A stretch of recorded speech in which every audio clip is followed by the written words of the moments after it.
शर्मिला जी शांतिनगर में रहती हैं। परिवार में उनके 2 बेटे हैं, अजय और विजय। पति नरेश पेशे से व्यापारी हैं और ज्यादातर अपने काम में ही व्यस्त रहते हैं।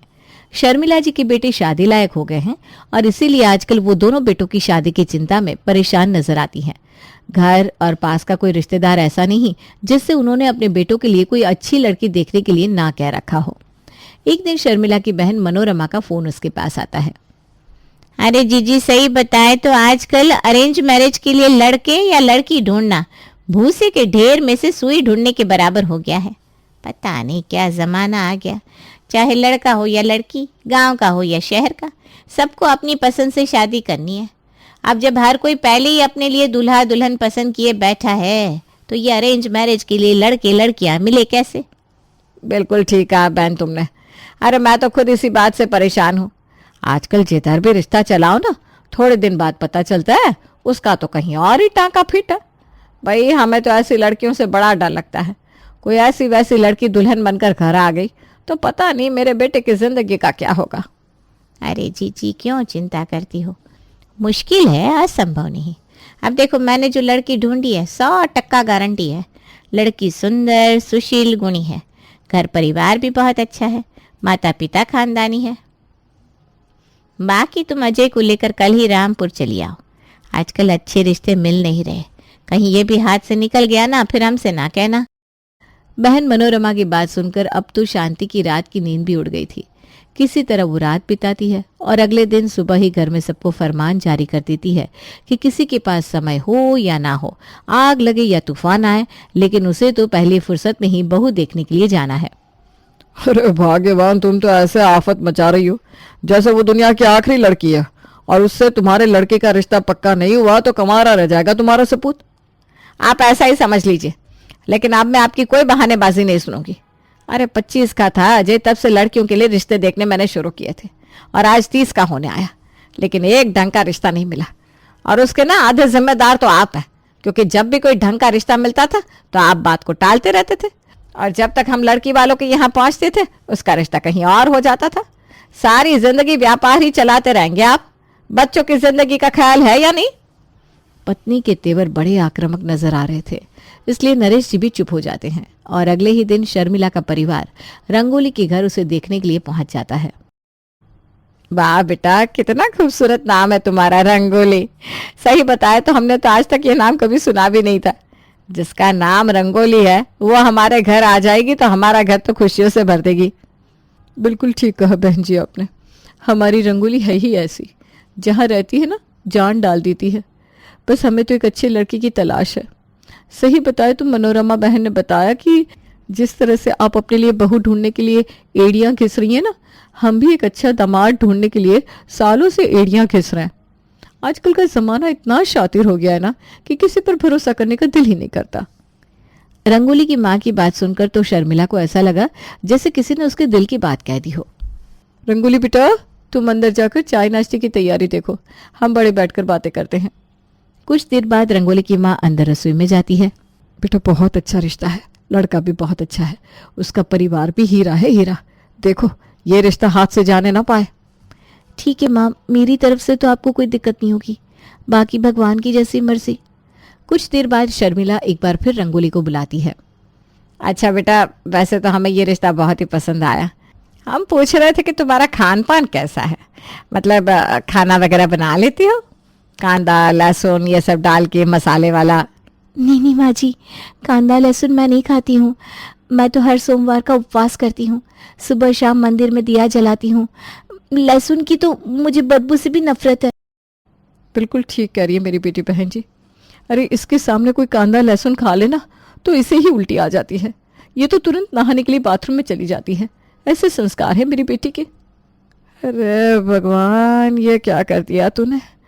हमारे परिवार में तो सब कांदा लहसुन के भक्त हैं और लड़की मिली भी तो ऐसी जिसे कांदा लहसुन से उल्टी होती है। अब अगर इसे मैंने बता दिया कि हमारे घर में तो सुबह शाम कांदा लहसुन की गंगा बहती है तो रिश्ता होने से रहा। अरे जीभ के स्वाद की ही तो बात है, थोड़ा सा एडजस्ट कर लेंगे, पर यह अच्छा रिश्ता हाथ से जाने नहीं दूंगी। अरे अरे बेटा, ये तो बहुत अच्छी बात है। हमारे परिवार में बिना कांदा लहसुन कोई नहीं खाता। हम भी शुद्ध सात्विक खाना खाते हैं। अरे हमारी सासू माँ भी कभी नहीं खाती, हमारे घर में भी कभी आते नहीं लहसुन प्याज।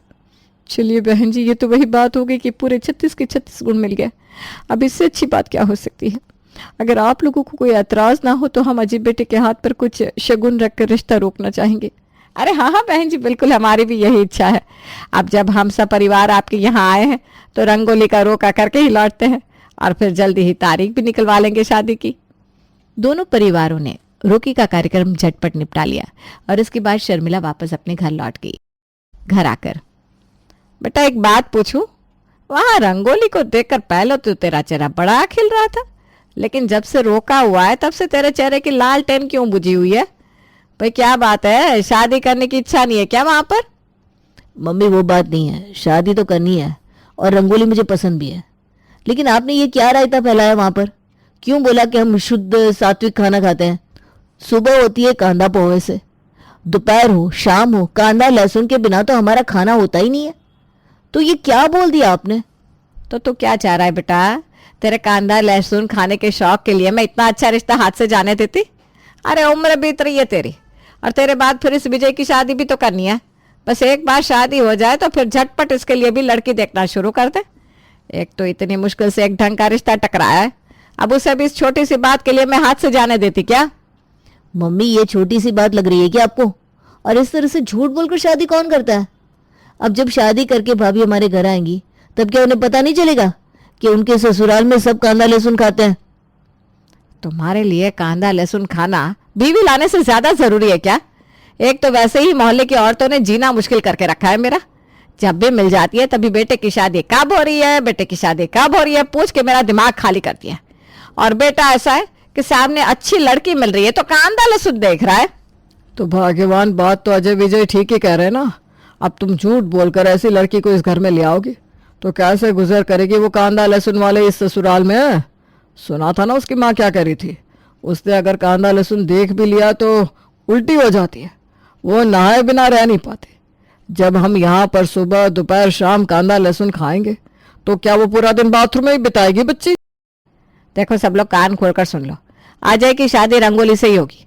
उसके लिए चाहे हम लोगों को कांदा लहसुन ही क्यों ना छोड़ना पड़े, वही सही। और तू भी कान खोलकर सुन ले अजय, कान ओ कान खबर ना हो जाए रंगोली को कि हमारे परिवार में सब लोग कांदा लहसुन खाते हैं। जैसा उसे बताया है सब कुछ वैसा ही नजर आना चाहिए। लेकिन मम्मी मैं कांदा लहसुन के बिना नहीं रह सकता, ये सब शुद्ध सात्विक खाना मुझे नहीं जमेगा। अरे नालायक, तो किसी ने तेरे मुंह पर पट्टी थोड़ी ना बांधी है, बाहर जाकर खा लेना जिसको जो खाना है, लेकिन इस घर में अब से कांदा लहसुन का नाम भी नहीं लेगा कोई। शर्मिला जी ने सख्त शब्दों में अपना फैसला सुना दिया था और अजय भी बेचारा मजबूर तो था ही, क्योंकि अच्छी लड़की तो उसे मिल नहीं रही थी, इसलिए वो भी झक मारकर माँ के फैसले को स्वीकार कर लेता है। शर्मिला के अलावा रंगोली के परिवार को भी शादी की जल्दी थी, इसलिए चिट मंगनी और पट शादी करके रंगोली अपने ससुराल आ जाती है। शादी के बाद, बहू आज से रसोई की पूरी जिम्मेदारी तुम्हारी है। सबकी पसंद नापसंद के बारे में समझ लो और उसी के हिसाब से खाना बनाया करो। जी माँ जी। रंगोली सुबह उठती, मंदिर में जाकर दिया बाती करती, उसके बाद परिवार में सबके माथे पर कुमकुम लगाकर सभी को प्रसाद देती और फिर रसोई घर में जाकर शुद्ध सात्विक भोजन पकाती। हालांकि रंगोली के हाथ के पके हुए खाने में कमी कोई नहीं थी, वो अपनी तरफ से स्वादिष्ट खाना ही बना रही थी, लेकिन जिनके मुंह में कांदा लहसुन का स्वाद लग चुका हो उन्हें कहाँ ये सब पसंद आने वाला था। भाभी क्या आप रोज वही गोभी गाजर लौकी बनाकर रख देती हो? आज कुछ स्पेशल बनाओ ना प्लीज, कितने दिन हो गए कुछ अच्छा नहीं खाया। ठीक है देवर जी, आज मैं खाने में कुछ स्पेशल बना दूंगी। शाम के समय जब सभी लोग डाइनिंग टेबल पर बैठते हैं तो रंगोली लाकर मटर पनीर की सब्जी सबकी थाली में परोस देती है। माँ क्या है ये, 1 महीना हो गया भाभी को इस घर में आए हुए। हमारे घर में अब हर सुबह सादे पोहे से होती है और भाजी से खत्म। ऐसे कैसे चलेगा? मुझे तो समझ में ही नहीं आ रहा, कांदा लहसुन के बिना खाना कैसे खा सकते हैं लोग? अरे एक जैसा फीका फीका लगता है।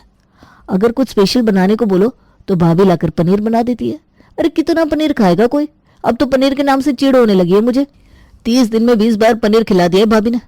ऐसा है माँ, कल से ना मेरे लिए टिफिन बनाने के लिए मना कर दो भाभी से, मैं अपने टिफिन का इंतजाम बाहर ही कर लूंगा। अगले दिन सुबह, रंगोली बेटा, वो हम क्या कह रहे थे, सुबह सुबह उठकर इतना काम करती हो, सबके लिए टिफिन बनाकर पैक करती हो। ऐसा करो आज से दोपहर में ये टिफिन बनाने का काम बंद कर दो, सब लोग दोपहर का खाना बाहर ही खा लिया करेंगे, तुम्हें भी थोड़ा आराम मिल जाएगा। हाँ, तुम अपनी सास के लिए खाना बना देना, बस इतना ही बहुत है। अजय विजय के ऑफिस में तो वैसे भी कैंटीन है, और मुझे भी सोमू के ढाबे से कुछ ना कुछ खाने को मिल ही जाता है। लेकिन बाबूजी, अरे बहू छोड़ ना, अच्छा ही है ना, एक टाइम के खाने का झंझट खत्म हुआ। तू तो बस अब सुबह के समय नाश्ता बना दिया कर और फिर सीधा ना डिनर की तैयारी किया कर। ठीक है माँ जी, जैसा आप कहें। रंगोली से शादी करने के लिए पूरे परिवार ने कांदा लहसुन नहीं खाते ये नाटक किया था, लेकिन अब ये नाटक उन्हें बहुत भारी पड़ रहा था। कुछ दिन तो वो बेचारे किसी तरह मन मार कर शुद्ध सात्विक खाना खा लेते हैं, लेकिन अब तो उनकी हालत ऐसी हो गई थी जैसे जल बिन मछली। माँ, मुझसे अब और कंट्रोल नहीं होता। कांदा पुलाव, लहसुन के तड़के वाली दाल, इन सब का तो हमारे घर में नाम सुने हुए भी ऐसा लगता है जमाना बीत गया है। अरे चुप कर नालायक, क्यों मेरे जख्मों पर नमक छिड़क रहा है? तुम तीनों बाप बेटे तो डब्बा ना ले जाने के बहाने खूब मजे से कांदा लहसुन वाला खाना खा लेते होगे। मैं क्या जानती नहीं हूँ तुम्हें? यहाँ अपने स्वाद की कुर्बानी तो सिर्फ मुझे देनी पड़ रही है। रोज बहू के साथ घर में ऐसा शुद्ध सात्विक फीका बेकार सा खाना खाकर काम चलाना पड़ रहा है। ऐसे मत कहो माँ, मेरी बीवी इतने प्यार से, इतनी मेहनत से इतना स्वादिष्ट खाना बनाती है और आप उसे बेकार खाना कह रही हो। तेरी बीवी इतना स्वादिष्ट, इतना अच्छा खाना बनाती है तो क्यों तू बाहर जाकर कांदा पोहे खाता है, लहसुन वाली तड़के की दाल खाता है? अरे घर में बैठकर क्यों नहीं खाता बीवी के हाथ का खाना? रोज बहाना करके निकल जाते हो। कभी कहता है दोस्तों के साथ चाय की टपरी तक जा रहा हूँ, कभी कहता है खाने के लिए कुछ मीठा लेकर आता हूँ, कभी किसी दोस्त का फोन आ जाता है। बेटा ये सब बहाने ना अपनी बीवी को बताना, मैं तेरी माँ हूँ, अच्छे से समझती हूँ तू क्या करने के लिए बाहर जाता है। अरे माँ, तो जैसे हम लोग बाहर जाकर अपनी क्रेविंग शांत करते हैं, आपको किसने रोका है? आप भी कुछ ना कुछ बहाना बनाकर निकल जाया करो और जो खाना है बाहर खाकर निपटा कर लौट आया करो। आपकी बहू को घर में ये सब खाने से ही दिक्कत है ना, हम बाहर जाकर खाए जो भी खाए, उससे उसे क्या दिक्कत होने वाली है? अजय की बात को अब शर्मिला ने भी सीरियसली ले लिया। वो भी अब अक्सर दोपहर के समय किसी सहेली के यहाँ जाने के बहाने से निकलती और चुपचाप घर से कुछ दूरी पर बने हुए होटल पर जाकर कांदा लहसुन वाला खाना अपनी पसंद का मंगवा के खा लेती और अपनी भूख मिटा लेती। मम्मी, वो मेरी ऑफिस में एक लड़की है, मैं उसे बहुत पसंद करता हूँ। अगर आप लोगों को कोई प्रॉब्लम ना हो तो मैं उसके पेरेंट्स को मिलने के लिए घर बुला लूँ।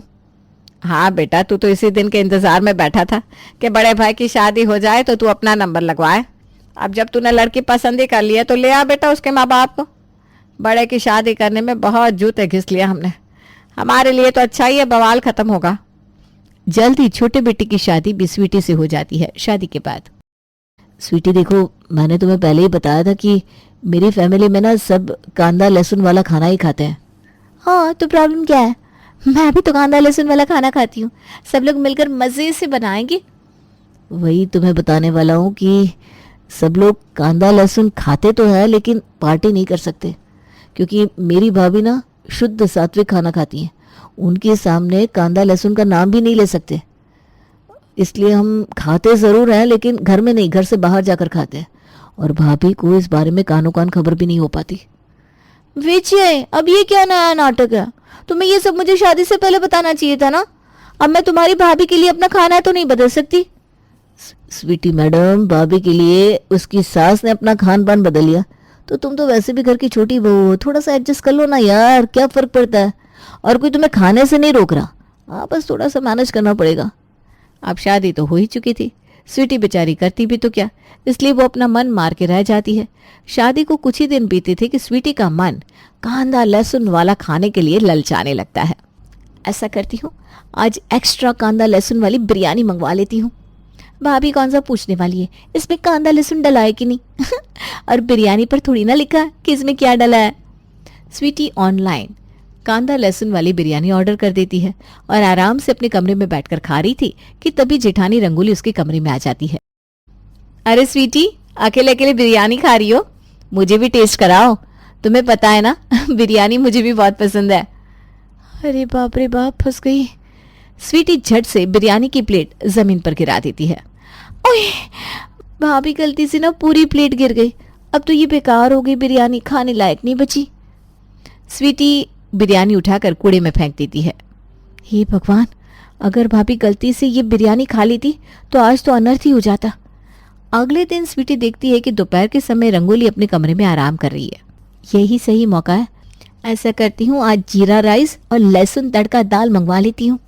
आज तो भाभी भी सोई हुई है, मज़े से खाऊंगी। रंगोली के सोने का स्वीटी भरपूर फायदा उठाती है और जी भर के अपनी पसंद का खाना मंगवा कर खाती है। धीरे धीरे दिन गुजर रहे थे। देवरानी स्वीटी छुप छुप कर घर में ऐसी डिश मंगा कर खाती जिन्हें देखकर पता न चले कि उसमें कांदा लहसुन है या नहीं है। सभी लोगों ने अपना अपना इंतजाम कर लिया था। हाँ, बस वो अलग बात है कि अब पहले की तरह वो लोग एक साथ डाइनिंग टेबल पर बैठकर अपना फेवरेट कांदा लहसुन वाला खाना नहीं खा पा रहे थे, लेकिन बाहर जाकर अपना शौक पूरा कर लेते थे। एक दिन की बात है। डिनर करने के बाद सभी लोग 9 बजे तक अपने अपने कमरों में चले गए थे। रात के तकरीबन 11 बज रहे होंगे। छोटी बहू स्टोर में कुछ सामान लेने के लिए जाती है। जैसे ही वो स्टोर रूम की लाइट ऑन करती है, वहां का नजारा देखकर उसकी आंखें खुली रह जाती है। सामने जिठानी रंगोली स्टोर रूम में छुपकर जो खाना खा रही थी, उसकी खुशबू तो कुछ लहसुन वाली लग रही थी। भाभी, आप ये लहसुन वाला खाना खा रही है? हे राम, ये कैसे हो सकता है? अरे स्वीटी, तुम शोर क्यों मचा रही हो?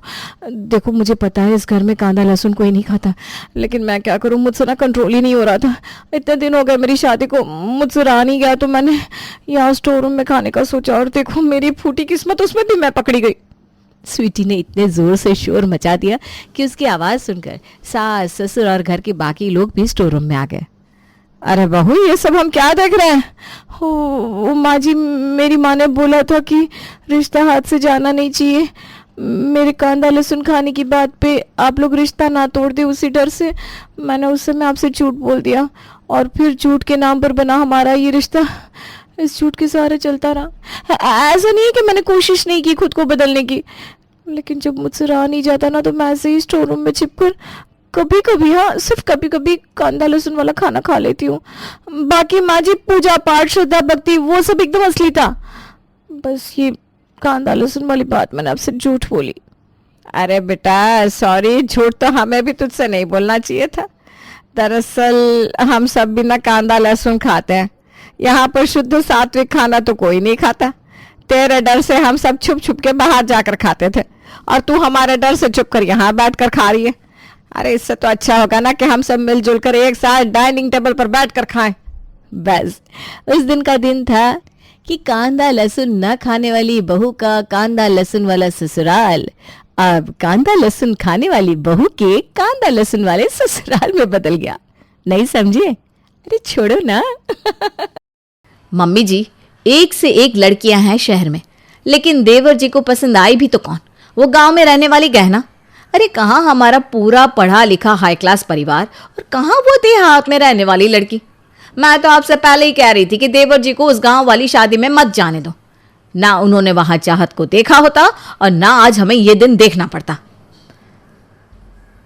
अरे बेटा, मैं भी तो उसी दिन को कोस रही हूँ जब विनेश अपने चचेरे भाई की शादी अटेंड करने के लिए गांव गया था। मुझे तो लास्ट मोमेंट पर बुखार हो गया, और फिर मजबूरी में मेरी जगह विनेश गांव चला गया।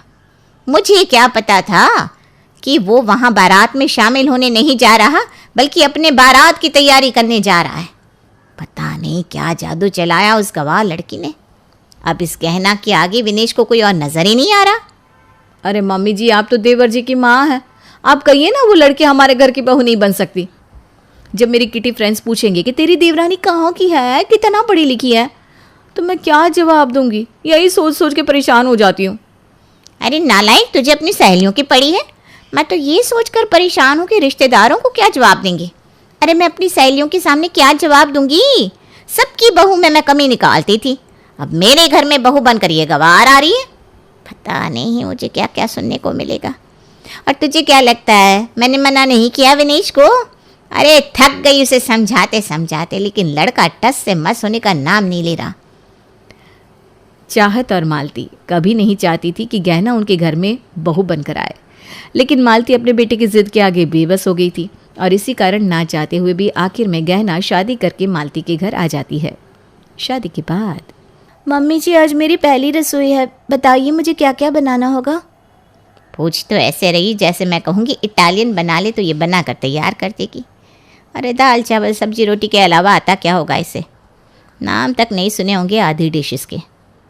मम्मी जी आपने बताया नहीं आज मुझे पहली रसोई में क्या बनाना है। अरे जो तुझे आता है बना ले, क्यों मेरा दिमाग चाट रही है?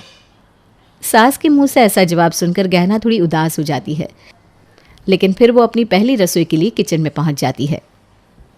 जा चाहत, उस गहना की मदद कर दे। पहला दिन है और वैसे भी आज से पहले इतनी बड़ी रसोई देखी भी नहीं होगी उसने। बता दे उसे कौन सा सामान कहाँ रखा है। मम्मी जी, मैं उस गंवार के साथ रसोई में नहीं जाने वाली। प्लीज, आप मुझे क्यों कह रही हैं? अरे जा ना, तुझे कौन सा उसके साथ गप्पे लगाने को कह रही हूँ। बस जाकर उसे समझा दे एक बार। ठीक है। रसोई में देखो, ये वाला सेक्शन है ना, उसमें सारे बर्तन रखे हैं, यहाँ मसाले हैं और यहाँ पर बाकी की ग्रॉसरी। अब तुम जानो और तुम्हारा काम जाने, मैं चली। अरे भाभी ये क्या है, यहाँ तो सारे नॉनस्टिक बर्तन रखे हुए हैं। तो तुम क्या चाह रही हो महारानी? नॉनस्टिक बर्तन नहीं तो क्या मिट्टी की हांडी में खाना पकाएंगे हम? नॉनस्टिक बर्तनों का ही ट्रेंड है आजकल। अच्छा, तुमने लगता है आज पहली बार देखे होंगे। हाँ, तुम्हें जो भी बर्तन चाहिए यहाँ से निकाल लेना। भाभी नॉनस्टिक बर्तन सेहत के लिए बहुत नुकसानदायक होते हैं, आपको पता है? हमारे गांव में तो नॉनस्टिक बर्तन में खाना बन जाए ना तो कोई खाना ही ना खाए। अब देखो, तुम्हारे साथ तो हमारी कोई बराबरी है नहीं देवरानी जी, हैं? तुम तो पेड़ पर चढ़कर आम तोड़ती होगी, लेकिन हम तो बाजार से खरीद कर खाते हैं। सब्जी भी तुम अपने घर में खुद ही उगा लेती होगी, लेकिन हमें तो उसे लेने मार्केट जाना पड़ता है, खरीद के लानी पड़ती है। वैसे ही हो सकता है कि तुम मिट्टी के हांडे में खाना बनाती हो, लेकिन हमको नहीं चल पाएगा, क्योंकि हमारे लिए नॉनस्टिक बर्तन ही ठीक है। भाभी आप ना मुझे गलत समझ रही हो। मैं ये नहीं कह रही कि आप मिट्टी की हांडी में खाना पकाओ। अरे आजकल सब तरह के बर्तन मिट्टी में आने लगे हैं। तवा, कुकर, कढ़ाई सब कुछ मिलता है और उसमें पका हुआ खाना सेहत के लिए बहुत फ़ायदेमंद होता है। मैं कल ही पूरे किचन का लुक चेंज कर देती हूँ। आज के बाद इस नॉनस्टिक बर्तन में कोई खाना नहीं खाएगा। मम्मी जी, आपको पता है क्या हुआ? अरे बोल ना, पहेलियाँ क्यों बुझा रही है? अरे आपकी लाडली छोटी बहू कह रही है कि हमारे किचन में जितने भी बर्तन है ना, सब बेकार है। वो उनमें खाना नहीं बनाएगी, न खाएगी न खाने देगी। बाजार जाकर मिट्टी के बर्तन लेगी और कल से उसी में खाना बनेगा। लो, शुरू हो गई इस लड़की की गवारपंती।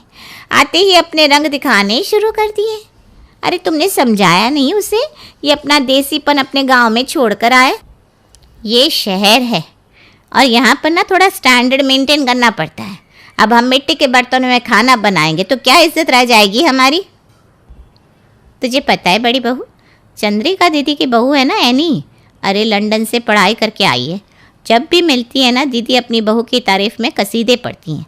कहती हैं इतनी होशियार है, सारी दुनिया की नॉलेज है उसके पास। अरे भाई वो क्या कहते हैं, हार्वर्ड में पढ़ कर आई है। क्या क्या सपने देखे थे मैंने कि मैं भी लंदन ना सही कनाडा रिटर्न बहू तो ले ही आऊँगी। लेकिन देखो मेरे भाग्य, मेरे घर आई कौन? ये फुलपुर रिटर्न गहना, जिसे नॉनस्टिक नहीं मिट्टी के बर्तन चाहिए खाना पकाने के लिए। अरे मम्मी जी, ये सब क्या रखा हुआ है आप लोगों ने फ्रिज में? प्लास्टिक की बोतल में पानी भर के रखा है। सबसे पहली बात तो फ्रिज का पानी पीना ही नहीं चाहिए, बहुत नुकसानदायक होता है। और अगर पीना ही है तो मिट्टी की बोतल यूज़ करिए ना, उसमें रखा हुआ पानी सेहत के लिए बहुत फ़ायदा करता है। पता है, शरीर के छोटे मोटे रोगों का इलाज इन अच्छी आदतों से ही हो जाता है। लो, अब 10वीं पास गहना जी हमारा इलाज भी करेंगी। शहर के सारे डॉक्टर मर गए हैं क्या, जो हम डॉक्टर श्रीमती गहना देवी से इलाज कराएंगे? तो बताइए, इलाज के लिए हमें और क्या क्या करना चाहिए मोहतरमा जी? मम्मी कैसी बात कर रही हो आप? माना कि गहना का घर गांव में है, लेकिन इसका मतलब ये नहीं कि वो अनपढ़ है। आपकी जानकारी के लिए बता दूं, पोस्ट ग्रेजुएट है वो, और बीएड भी। उसे अपने गांव से लगाव है, इसलिए गांव छोड़कर उसने शहर का रुख नहीं किया। तो क्या आप उसे गंवार बुलाएंगी? गहना ने आपसे कोई गलत बात तो नहीं की? आप लोगों की सेहत के बारे में ही तो चिंता कर रही है, पर इसमें इतना चिढ़ने वाली कौन सी बात है? ठीक है, तूने जिद करी कि तुझे गांव की लड़की से शादी करनी है, तो तेरी जिद पूरी करने के लिए हमने तेरी शादी इससे करवा दी। लेकिन अब इसका भी तो फ़र्ज़ बनता है ना कि अगर ये अब शहर आ गई है तो यहाँ के रंग में रंगना सीखे। लेकिन नहीं, ये महारानी तो हमारे इस बंगले को अपने गांव की घास फूस की झोपड़ी में बदलना चाहती है। इसे हमारे इतने महंगे नॉनस्टिक बर्तनों से परेशानी है, बोलो। फ्रिज में रखी प्लास्टिक की बोतलें भी इसे गलत लग रही है। कहती है वहाँ भी मिट्टी की बोतल रखो, ठंडा पानी मत पियो। अरे मम्मी जी छोड़िए ना इसे आप, काम की बात सुनिए। बुआ जी का फ़ोन आया है, इस गहना की मुंह दिखाई करने के लिए अपनी लंदन रिटर्न बहू को लेकर आ रही हैं वो। आज तो आपकी जम के किरकिरी होने वाली है, क्योंकि आपकी प्यारी बहू कुछ समझने को तैयार ही नहीं। उसे तो सबके सामने बस अपनी चलानी होती है, उसे हमारी फैमिली की रेपुटेशन की कोई चिंता नहीं है। आप लोग परेशान मत होइए माँ जी। अगर आपको ऐसा लगता है कि मेरे मिट्टी के बर्तन में खाना बनाने से आपकी रेपुटेशन ख़राब हो रही है तो ठीक है, जैसा आप कहेंगी मैं वैसा ही करूँगी। देख छोटी बहू, ये नहीं कह रहे कि इस घर में तुझे हमारे इशारों पर नाचने की ज़रूरत है। बस थोड़ा खुद को बदलने की कोशिश कर। ठीक है, जैसा आप कहें। सबसे पहले ये मिट्टी के बर्तनों की दुकान साइड कर दो। मेहमानों के सामने ये नहीं आना चाहिए। बड़ी बहू तुम ऐसा करो, महंगा वाला डिनर सेट निकाल दो। ठीक है मम्मी जी, अभी निकाल देती हूँ। सास के बताए अनुसार गहना मेहमानों के लिए खाना बनाकर तैयार कर देती है और चुपचाप जाकर अपने कमरे में बैठ जाती है। कुछ देर बाद चंद्रिका बुआ अपनी बहू के साथ मालती के यहाँ पहुँच गई थी। अरे बड़ी बहू देखो, चाय नाश्ता तो हो गया। अब ऐसा करो, फटाफट खाना लगाओ बुआ जी के लिए। एक ग्लास पानी मिलेगा क्या? मुझे पानी पीना है। जा चाहत बेटा, एक गिलास पानी लिया। नहीं, पानी नहीं, मुझे बस ग्लास चाहिए। पानी तो मैं अपनी बोतल में लेकर आई हूँ। क्या है ना, मैं सिर्फ मिट्टी की बोतल में रखा हुआ पानी ही पीती हूँ। क्या बात कर रही हो? तुम भी मिट्टी की बोतल इस्तेमाल करती हो? बिल्कुल। मैं आपको उसके बेनिफिट्स बताती हूँ। बहुत फ़ायदेमंद चीज़ है और एक प्लास्टिक की बोतल से तो 100 गुना बेहतर है। मैं तो कहती हूँ सबको समय रहते प्लास्टिक के जंजाल से बाहर आकर ये सारे मिट्टी के सामान इस्तेमाल करना शुरू कर देना चाहिए। एनी को पानी देने के बाद चाहत डाइनिंग टेबल पर खाना लगाने लगती है। बुरा मत मानना भाभी, लेकिन ये तो प्लास्टिक का डिनर सेट है ना। अरे आप अभी तक प्लास्टिक के बर्तनों में खाना खाते हैं। आपको पता है प्लास्टिक में कितना केमिकल होता है? गर्म खाना इसमें रखने से प्लास्टिक भी खाने के साथ मिक्स हो जाती है और ऐसे बर्तनों में खाना कितना नुकसानदायक है। कैंसर जैसे खतरनाक रोगों को जन्म देता है ये केमिकल। आपको पता है मामी जी, मैंने तो अपनी पूरी किचन के बर्तन ना मिट्टी के बर्तनों से रिप्लेस कर दिए। कुकर, कढ़ाई, तवा सब कुछ मैंने मिट्टी का ख़रीद लिया है। हाँ, थोड़े महंगे ज़रूर पड़ते हैं, लेकिन उसके बने हुए खाने को खा कर ना मन में डाउट नहीं रहता। मन को तसल्ली रहती है कि पेट में कोई केमिकल नहीं गया। और हाँ, एक छोटी सी दिक्कत आ रही है कि ये बर्तन ना हम बाई को साफ़ करने के लिए नहीं दे सकते, क्योंकि वो तो 2 दिन में तोड़कर आपके हाथ में दे देंगे। इसलिए खाने के बाद सारे बर्तन मैं खुद ही साफ़ करती हूँ। ठीक है, अच्छी सेहत के बदले में थोड़ी सी मेहनत करनी पड़ती है, तो इसमें कोई बुराई नहीं है। एनी की बात सुनकर मालती की आंखें खुल गई थी। जिन बर्तनों की बात लंदन रिटर्न एनी कर रही थी, उन्हीं बर्तनों की वकालत पिछले कई दिनों से उनकी गांव में रहने वाली बहू गैना भी तो कर रही थी।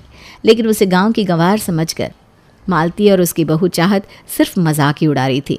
लेकिन अब जब उन्होंने एनी को मिट्टी के बर्तनों की तारीफ करते सुना तो उन्हें समझ में आ गया कि गांव में रहकर भी गहना उनसे कितनी मॉडर्न और एडवांस है, जबकि वो दोनों सिर्फ दिखावे के चक्कर में रहकर आज तक सिर्फ अपनी सेहत के साथ खिलवाड़ कर रही थी।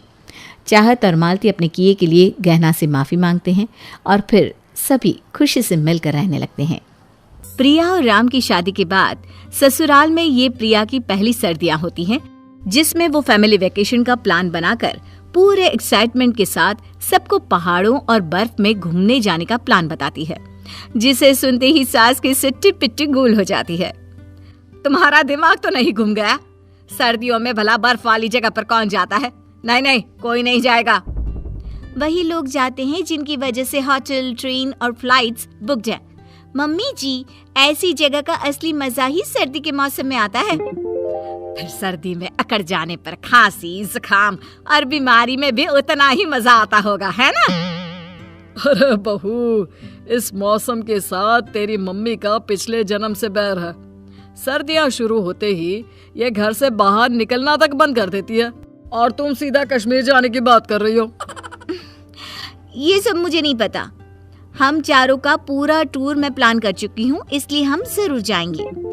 अरे कुछ करने से पहले पूछ तो लेती। जब मम्मी बोल रही हैं कि वो नहीं जाएंगी तो बेवजह जिद क्यों कर रही हो? पति की बात पर प्रिया गुस्से की शक्ल बनाकर चली जाती है। अब प्रिया पूरा दिन किसी न किसी तरह सास को साथ चलने के लिए मनाने की कोशिश करती रहती है, पर सास का फैसला टस से मस नहीं होता। इसी तरह रात हो जाती है। थकी हारी बहू हॉल में पति और ससुर के पास जाकर बैठती है। जरा इसके हाल तो देखो। बेटी मैं तेरी सास को अच्छे से जानता हूँ, वो नहीं जाएगी। आज तक क्या हुआ ये मुझे नहीं पता, पर अब मैं उन्हें लेकर जरूर जाऊंगी। लगी शर्त? अगर चली गई तो अगली सर्दियों तक जो वो बोलेगी मैं वो करूँगा। वाह पापा, बड़ी बाजी लगा दी। चलो इसी बात पर मैं भी शर्त लगाता हूँ, मम्मी नहीं जाएंगी। सुबह तो बहुत अकड़ कर बोले थे, उनका मन नहीं तो क्यों जबरदस्ती जिद कर रही हो? अब यहाँ बैठे बैठे शर्त लगा रहे हो? अरे ऐसा बोलना पड़ता है। खैर छोड़ो, तुम हम लड़कों की ये बीवी और माँ के बीच वाली दुविधा कभी नहीं समझ सकती। इसी के साथ तीनों के बीच शर्त लग जाती है, जिसमें पति और ससुर को गलत साबित करने के लिए अब प्रिया शर्त जीतने की पूरी तैयारी करते हुए सास से हाँ बुलवाने से पहले ना करने की वजह जानने सास के पास पहुंचती है और बातों बातों में कहानी जानने की कोशिश करने लगती है। मम्मी जी मैं तो हार गई, आपको नहीं जाना, कोई फोर्स नहीं करेगा, ठीक है? वैसे मुझे अभी तक ये समझ में नहीं आया कि आपको सर्दियां और बर्फ इतना नापसंद क्यों है? अरे बचपन में ना मुझे सर्दी का मौसम और सर्दियों की शाम ढलते सूरज को देखते हुए गर्मा गर्म चाय पीना बहुत पसंद था। लेकिन फिर एक साल पापा हमें मनाली से आगे कहीं ले गए, जहां शाम के समय होटल से थोड़ी दूर पहाड़ी पर वहीं सनसेट देखते हुए मैं चाय पी रही थी और अचानक बर्फ का तूफान आया और मैं उसमें दब गई। हैं? फिर क्या हुआ मम्मी जी? फिर तो मुझे कुछ याद नहीं, बस उस एक पल में तो ऐसा ही लगा था कि अब नहीं बचूंगी, यही मेरा आखिरी पल है। पर बच गई। पूरे 1 हफ्ते बाद मुझे होश आया तो मैं हॉस्पिटल में थी। उसी समय से मेरी दोबारा कभी ऐसी जगह और खासकर इस मौसम में जाने की हिम्मत ही नहीं हुई बेटा। सालों पहले हुए हादसे को मम्मी आज तक नहीं भूल पाई, पर शायद थोड़ा मोटिवेट करूं तो जाने की हिम्मत जरूर कर सकती हैं। ये सोचकर प्रिया अगले दिन से अपने आइडिया पर काम करना शुरू करती है, जिसमें थोड़े दिन की मेहनत और हजारों मोटिवेशन स्पीच के बाद आखिरकार वो सास के साथ चलने के लिए हाँ बुलवा ही लेती है, जिसे सुन राम और ससुर जी हैरान रह जाते हैं। अरे तुमने तो कर दिखाया, मान गए, नामुमकिन को मुमकिन कर दिया। बिल्कुल, इसलिए अब आप दोनों शर्त के हिसाब से अपनी कही बातें पूरी करने के लिए तैयार रहना। अगली सुबह पूरा परिवार ट्रिप के लिए निकल जाता है, जिसमें कश्मीर पहुंचे और होटल में चेक इन करने तक तो सब ठीक चलता है, पर होटल के कमरे में पहुंचते ही सामने बड़े पहाड़ और उन पर सफेद बर्फ की चादर देख सास एक बार फिर अपने डर वाले मूड में चली जाती है। नहीं नहीं, मैं ये नहीं कर सकती, मेरा दिमाग खराब हो गया था जो प्रिया की बातों में आ गई। मुझे वापस जाना है अभी क्या अभी। अरे पागल हो गई हो क्या? हमारे बच्चे हमारे लिए कितना कुछ कर रहे हैं और तुम उनके लिए अपने डर से नहीं लड़ सकती? मम्मी, हम सब आपके साथ हैं, कोई 1 मिनट के लिए भी आपको अकेला नहीं छोड़ेगा, और जहां आपको नहीं जाना होगा वहां लेकर भी नहीं जाएंगे। चाहिए तो आप पूरा टाइम इसी होटल में रह सकती हैं। क्या पागल हो गए हो क्या? मम्मी इतनी दूर क्या सिर्फ होटल में रहने के लिए आई हैं? मम्मी जी आप हमारे साथ घूमो, कुछ नहीं होगा, मैं बोल रही हूँ ना। मैंने सारे वेदर अपडेट्स चेक कर लिए हैं। हाँ हाँ, तुम तो बड़ी अंतर्यामी हो, तुम्हें नहीं पता कि ये वेदर अपडेट हमेशा सही नहीं होते।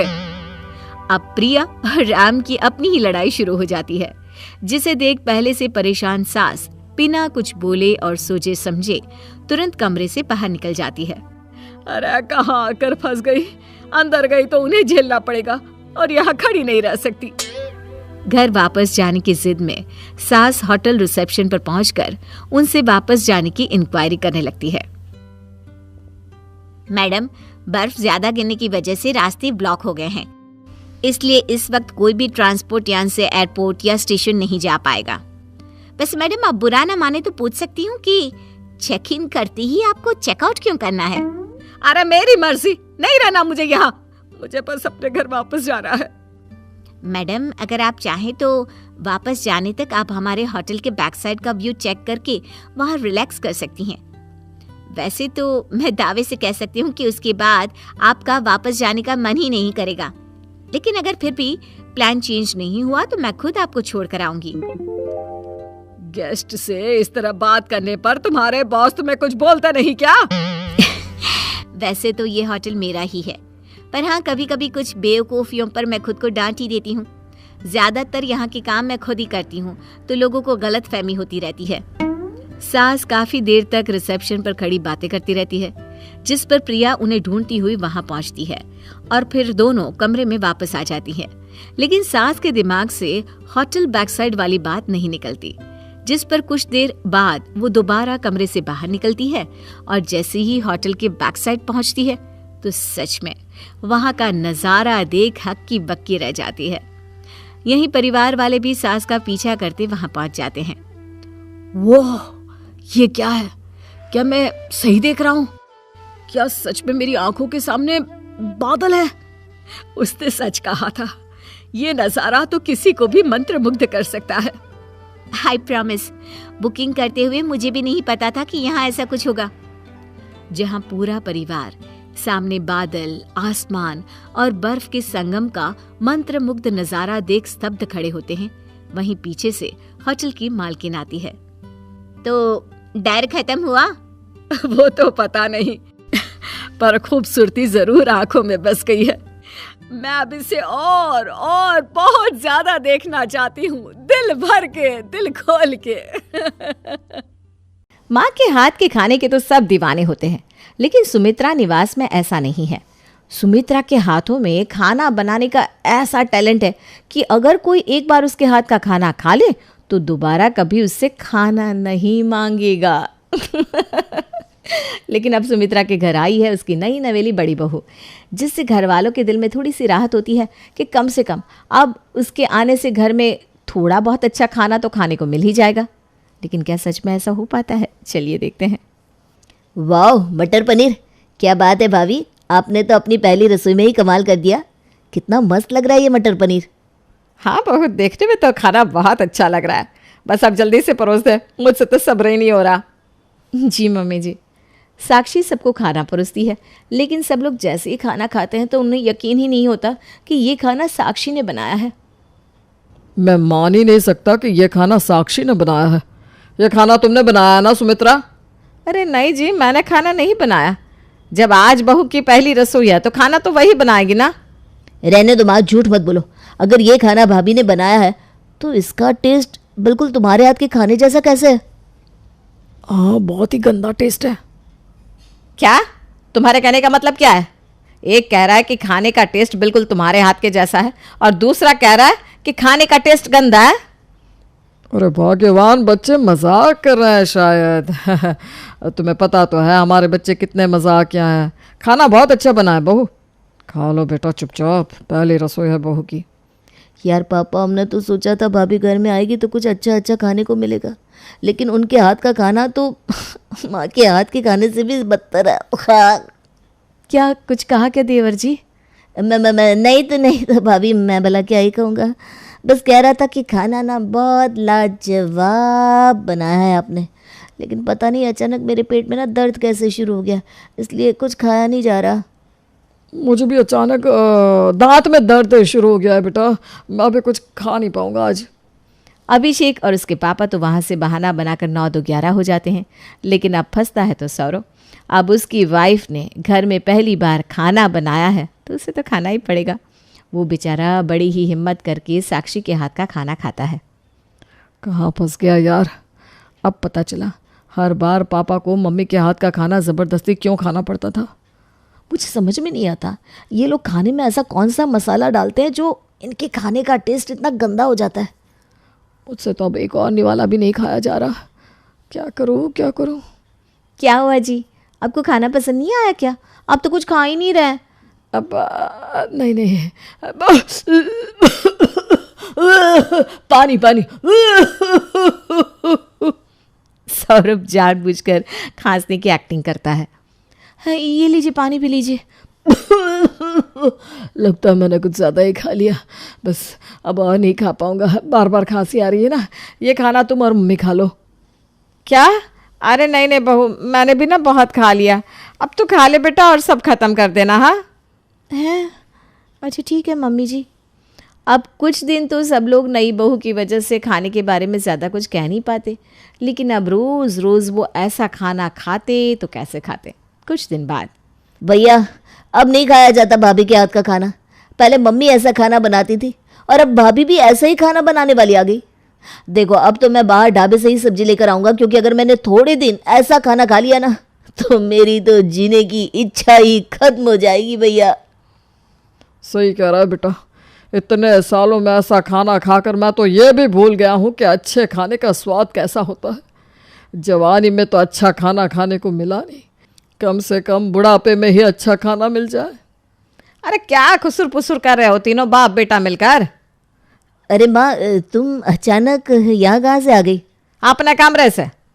मम्मी जी आज खाने में क्या बनाना है?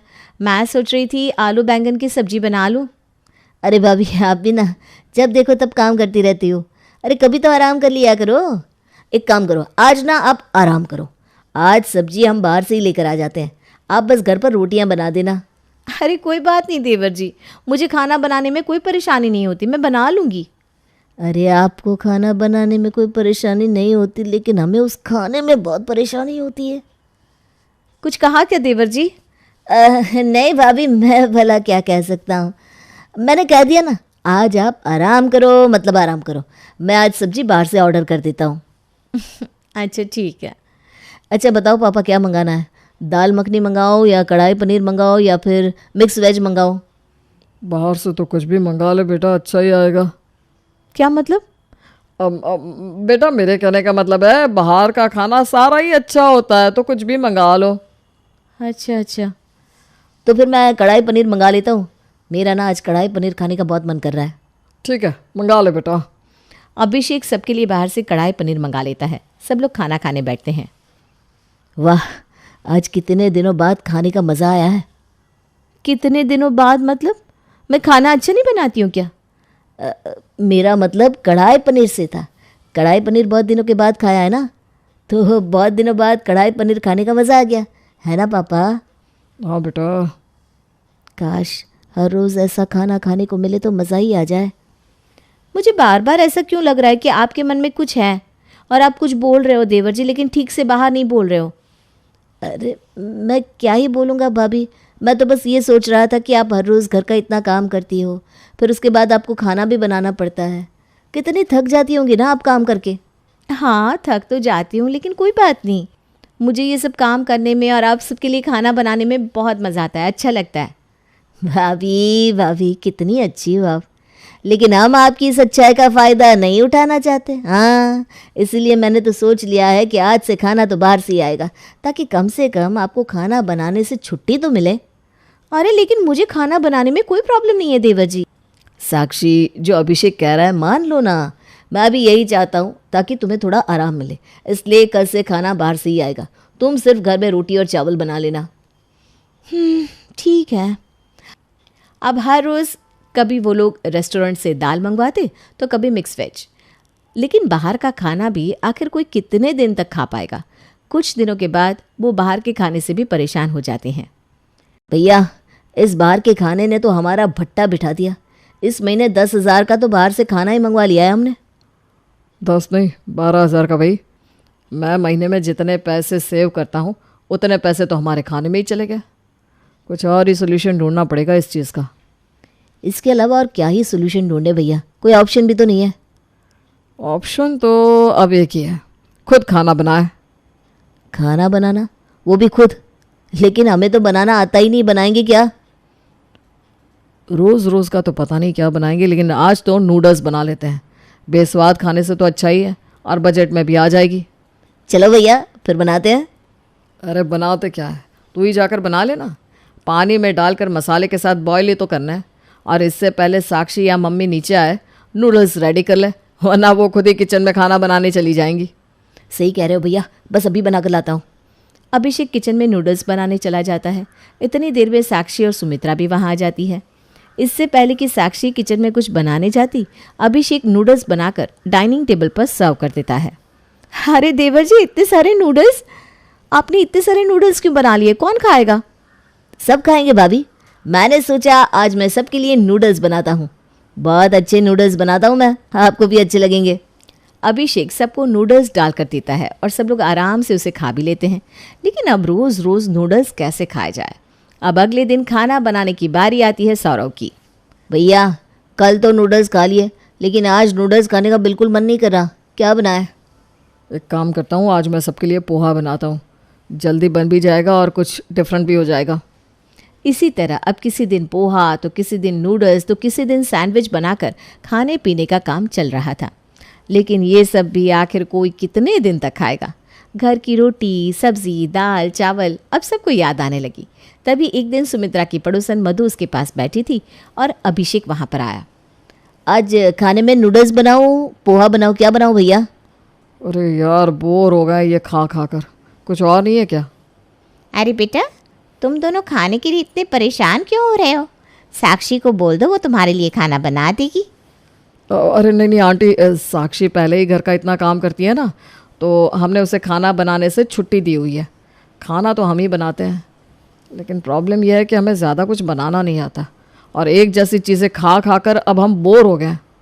अरे तो बेटा घर में कुक रख लो ना, इससे साक्षी बहू को भी आराम मिल जाएगा और तुम्हें खाना बनाने की टेंशन भी नहीं लेनी पड़ेगी। कुक रोज़ तुम्हें अलग अलग बढ़िया खाना बनाकर खिलाएगी। अरे वाह आंटी, क्या आइडिया दिया है, इससे बेस्ट सोल्यूशन तो कोई हो ही नहीं सकता। हाँ बेटा, अब तो कुक ही रख लो, क्योंकि दोबारा ना तो अब मैं अपने हाथ का खाना खाना चाहती हूँ और ना ही बहू के हाथ का खाना। और तुम लोगों को ज़्यादा कुछ बनाना आता भी नहीं, कम से कम घर में कुक रहेगी तो ढंग का खाना तो खाने को मिलेगा। मतलब आपने भी मान लिया कि घर में कभी किसी को ढंग का खाना नहीं मिला? अरे बेटा आराम से बोल तो रही हो ना, कुक रखने के लिए तो रख लो ना, क्यों खामा पीटने के लिए उकसा रहे हो मुझे? वैसे भी बहुत दिन से मेरे हाथों में ना खुजली हो रही है। अच्छा आइडिया है कुक रखने का, nice idea. Aunty ji thank you. हाँ कुक? अरे तुम कब आई? बस अभी आई, लेकिन आप घर में कुक रखने की बात क्यों कर रहे हैं? अरे बहू तुम खाना बनाने में परेशान ना हो इसलिए बहू। अच्छा चलो, अब ये फाइनल हो गया है कि घर में कुक रखनी है, जल्दी से कुक ढूंढना शुरू कर दो। वो काम मैं कर लूँगा, आप टेंशन ना लो। अब अभिषेक ने कुक ढूंढने की जिम्मेदारी उठाई और अगले कुछ दिनों में उसे एक अच्छी सी कुक मिल भी गई।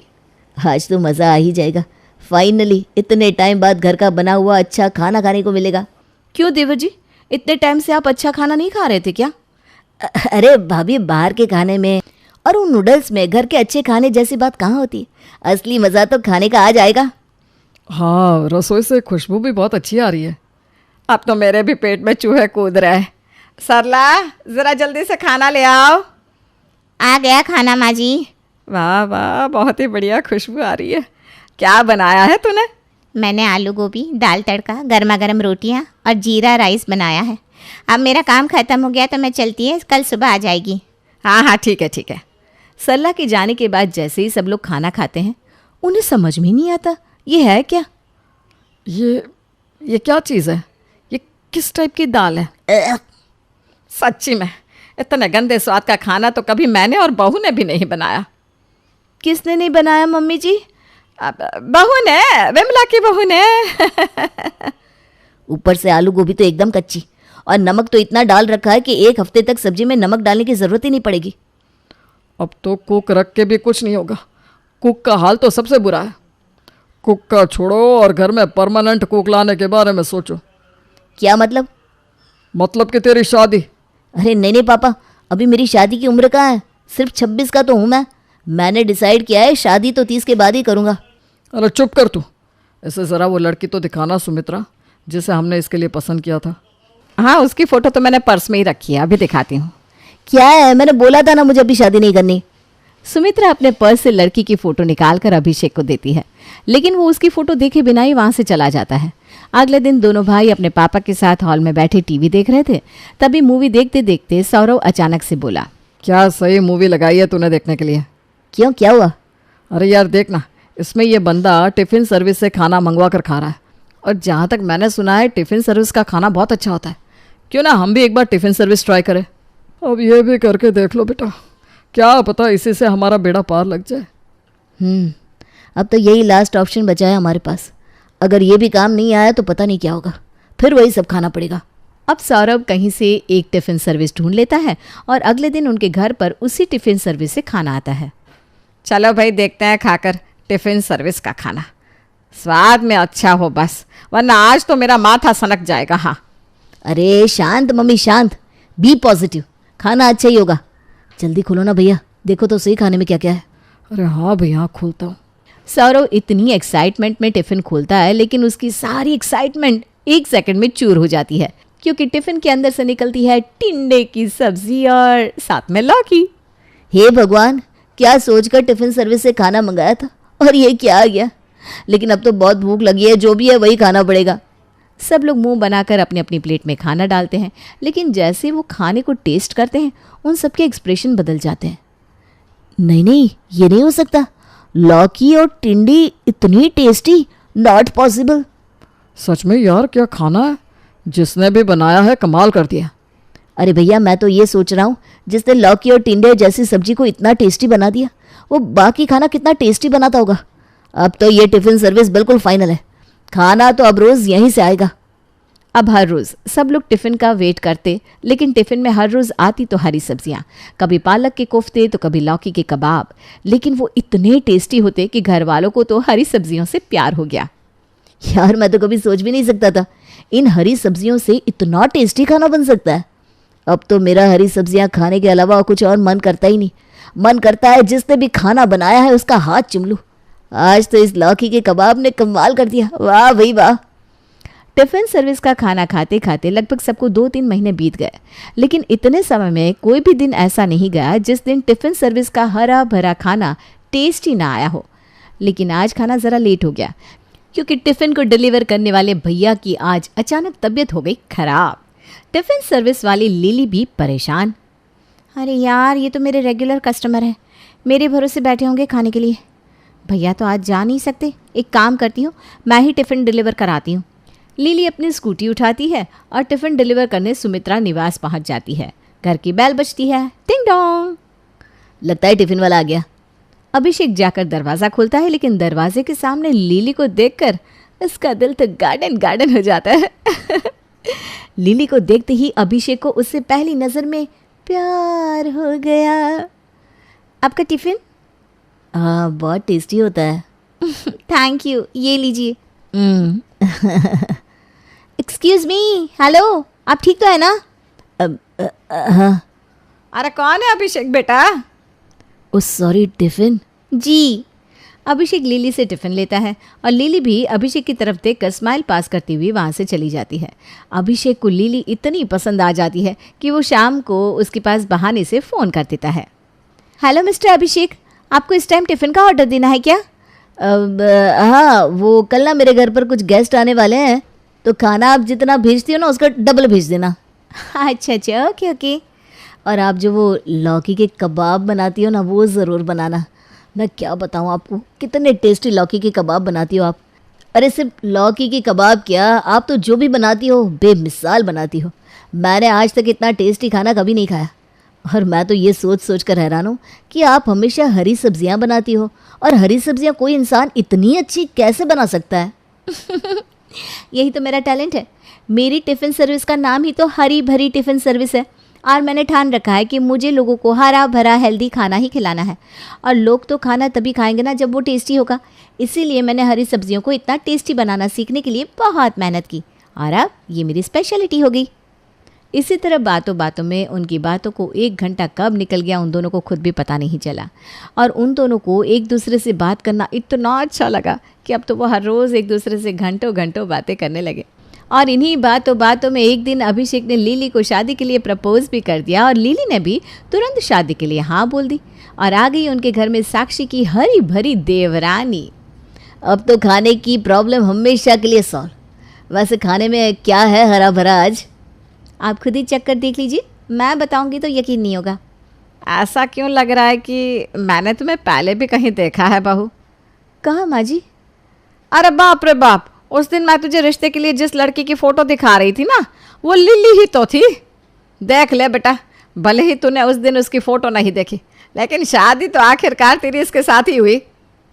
चलो जो भी हुआ, अंत में सबका भला हो गया। अच्छा खाना आखिरकार हमको नसीब हो ही गया।